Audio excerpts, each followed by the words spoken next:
Hello children, how are you all? I'm sure you all are doing good. Let's start today's chapter, Survival of Animals. Every living creature wants to live and survive. It performs all the functions which enable it to survive. This is called the development of adaptations. Animals have developed sense organs to sense the surroundings. Even there is always a danger of enemies. Bigger animals prey upon smaller animals. Some animals eat up eggs of other animals. So they have developed different ways of protecting themselves from their enemies. देखिए जितने living creature है हर कोई survive करना चाहता है ना, और ये सारे फंक्शंस परफॉर्म करता है जिससे कि ये सर्वाइव कर सके. तो इसे कहते हैं डेवलपमेंट ऑफ एडेप्टेशंस. अच्छा, एनिमल्स के पास सेंस ऑर्गन्स है जिससे कि अपने सराउंडिंग को सेंस कर सकते हैं, बट उसके बावजूद भी हमेशा एक डेंजर रहता है एनिमीज़ का. जैसे बड़े एनिमल्स जो है वो छोटे एनिमल्स को पकड़ लेते हैं, है ना. कुछ एनिमल जो है दूसरे एनिमल्स के एग्स खा लेते हैं. सो उन्होंने बहुत सारे डिफरेंट एनिमल्स ने डिफरेंट वेज डेवलप किए हैं जिससे कि वो अपने आप को अपनी एनिमी से प्रोटेक्ट कर सकें. Number 1 is mimicry. The process whereby an animal changes its color and disguise to look like another animal, plant, stick, leaf, flower, etc. in the surroundings is called mimicry. In other words, prey does it to protect itself from the predator. It also helps hunting animals to hide and attack. Many insects can hide by looking like leaves or sticks. Many butterflies look like flower. The chameleon changes its color to hide from its enemies.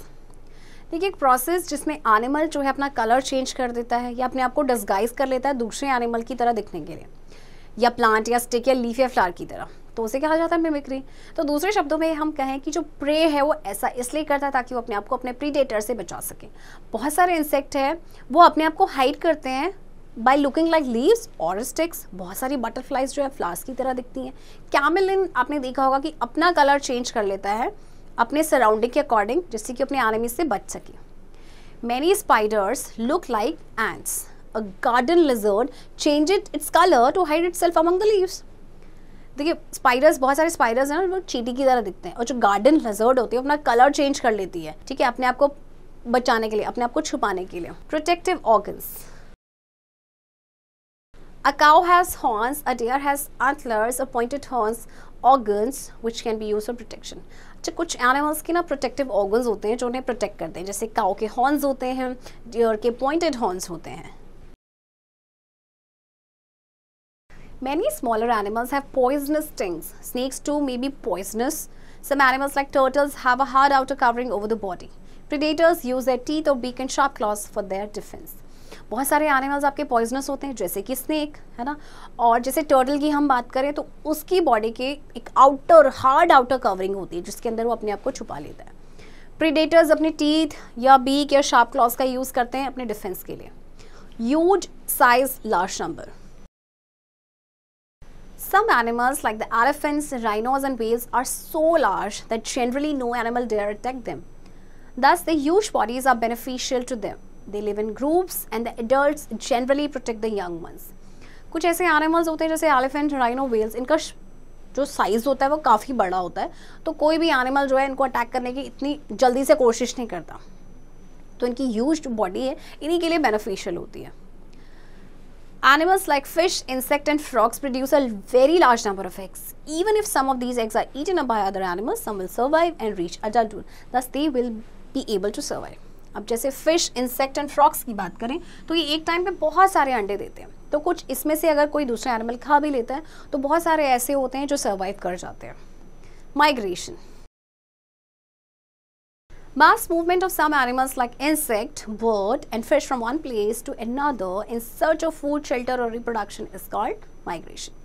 Arctic terns migrate from the North Pole, Arctic to the South Pole, Antarctic and back, flying thousands of kilometers. They migrate to protect themselves from harsh cold conditions back home. जब animals जैसे कि आपके insect, bird या fish जो हैं इनका mass movement होता है एक जगह से दूसरी जगह खाने की तलाश में या शेल्टर या रिप्रोडक्शन की तलाश में, दैट इज कॉल्ड माइग्रेशन. जैसे आपकी एक बर्ड है आर्कटिक टर्न, इतना लंबा डिस्टेंस ट्रैवल करती है, ये नॉर्थ पोल से साउथ पोल जाती है. और ये क्या, क्योंकि इस जहाँ पे आर्कटिक में रीजन में आपका जो है नॉर्थ पोल में जब वेदर कंडीशंस हार्श हो जाती हैं तो ये माइग्रेट कर जाती है साउथ पोल में. Siberian cranes migrate Siberia to India to avoid the extreme cold weather. After winter, they return to Siberia again. Other birds that visit plains during winter season are spoonbills, ducks, turkeys, waterfowls, etc. The summer birds are koel and sand grouse, etc. We can see them at Ghana Bird Sanctuary, Bharatpur in Rajasthan.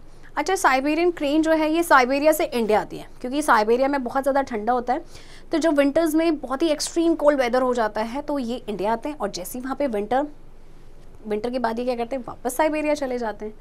बाकी जो दूसरी birds हैं कुछ आपके visit करते हैं winter season में, और आपके इन्हें हम देख सकते हैं आपके भरतपुर बर्ड सेंचुरी में, जो कि आपकी राजस्थान में है. Eels are the snake-like fish. They are river freshwater fish, but they travel to sea, salty water, to lay eggs. When the eggs hatch, the parent eels die. The young fish return to the river freshwater. eel आपकी जो है ये आपकी क्या होती है, snake जैसी fish होती है. अच्छा, अब ये क्या है कि ये आपकी फ्रेश वाटर फिश होती है, बट ये समुद्र में जाती हैं, ट्रैवल करती है अपने एग्स ले करने के लिए. ओके, और जैसे ही एग्स हैच आउट होते हैं तो पेरेंट ईल मर जाते हैं, एंड जो यंग फिश है वो वापस से फ्रेश वाटर में आ जाती है. Hibernation. Cold-blooded animals like frogs and lizards cannot tolerate cold, so they hide themselves in warmer places and go for a winter sleep. They eat sufficient food during the summer and store it as body fat for the winter use. Squirrels and mice also curl up and go to sleep for 6 months at a time. This process of winter sleep is called hibernation. अच्छा, कुछ आपके cold-blooded animals होते हैं जैसे कि frogs या lizards, ये cold को टॉलरेट नहीं कर पाते, तो इसीलिए ये विंटर में अपने आप को हाइड कर लेते हैं किसी वार्म प्लेस में, और समर्स में क्या करते हैं, सफिशिएंट फूड ये खा लेते हैं और फिर इनकी बॉडी में एज अ फैट या स्टोर होता है. तो जो लंबी स्लीप होती है winter sleep, that is called hibernation. Extinct and endangered animals. Though animals have developed several means to protect themselves, they always face danger of death. Dinosaurs were huge, strange animals who ruled the earth millions of years ago, but none survives today. They became extinct. Extinct means who do not exist today. Why? Because they could not adjust to sudden changes in the environment. वैसे तो देखिए animals के बहुत सारे several means हैं अपने आप को प्रोटेक्ट करने के लिए, बट फिर भी वो डेंजर ऑफ डेथ को फेस करते हैं. जैसे हम डायनासोर्स की बात करें, ये आपके बहुत बड़े स्ट्रेंज एनिमल्स हुआ करते थे millions of years ago, but आज वो एक्सटिंक्ट हो चुके हैं. एक्सटिंक्ट का मतलब क्या होता है कि जो आज एग्जिस्ट नहीं करते हैं, राइट? तो ऐसा क्यों हुआ? क्योंकि जो इन्वायरमेंट में सडन चेंजेस आए थे ये उसमें एडजस्ट नहीं कर पाए. Today too many animals are facing danger of becoming extinct. Tiger, great Indian bustard, rhinos, tusker, dolphins and many types of birds etc. have been listed as endangered. और आज की डेट में भी बहुत सारे ऐसे एनिमल्स हैं जो एक्सटिंक्ट हो सकते हैं. इनको लिस्ट किया गया है एज एंडेंजर्ड एनिमल्स. ये सारे ही उसमें आपके एनिमल्स इंक्लूडेड है. Man is causing harm to animals by cutting forest where they live. Their homes and sources of food are lost, so they die. Man also kills them for spots, skin, fur, bones and horns. Man-made pollution again kills a large number of fish, birds and other animals. Each animal or plant is important for the earth. We should try to protect them and not destroy them. The government has set up national parks and wildlife sanctuaries all over the world to protect different animals and their habitats. देखिए जो animals हैं, कुछ animals आपके endangered हो रहे हैं. क्यों हो रहे हैं? क्योंकि इनका जो होम, इनका जो हैबिटेट है उसे कट किया जा रहा है. फॉरेस्ट को कट कर रहे हैं ह्यूमन बीइंग अपने बेनिफिट के लिए, अपनी फ़ायदे के लिए, राइट? इसके अलावा मेन जो है एनिमल्स को किल करता है उनके स्किन के लिए, फर के लिए, बोन्स के लिए या हॉर्न के लिए. इसके अलावा जो मैन मेड पोल्यूशन है उसकी वजह से भी बहुत सारे फिश, बर्ड और दूसरे एनिमल्स मरते जा रहे हैं. तो देखिए हर एनिमल और प्लांट हम अर्थ के लिए इम्पॉर्टेंट है, तो हमें उसको प्रोटेक्ट करना चाहिए, उसे डिस्ट्रॉय नहीं करना चाहिए. गवर्नमेंट ने बहुत सारे नेशनल पार्क्स और वाइल्ड लाइफ सेंचुरीज जो हैं वो सेटअप किए हैं जिससे कि डिफरेंट एनिमल्स और उनके हैबिटेट्स को बचाया जा सके. Forget me not, animals protect themselves in different ways. Some animals mimic for survival, others migrate और hibernate. Some animals use stings, horns, claws, teeth and beaks as weapon for defence. Many species of animals have become extinct, whereas others are likely to be extinct. We should protect the animals. Children, I hope आपको ये chapter समझ आया होगा and इस chapter की practice अब आप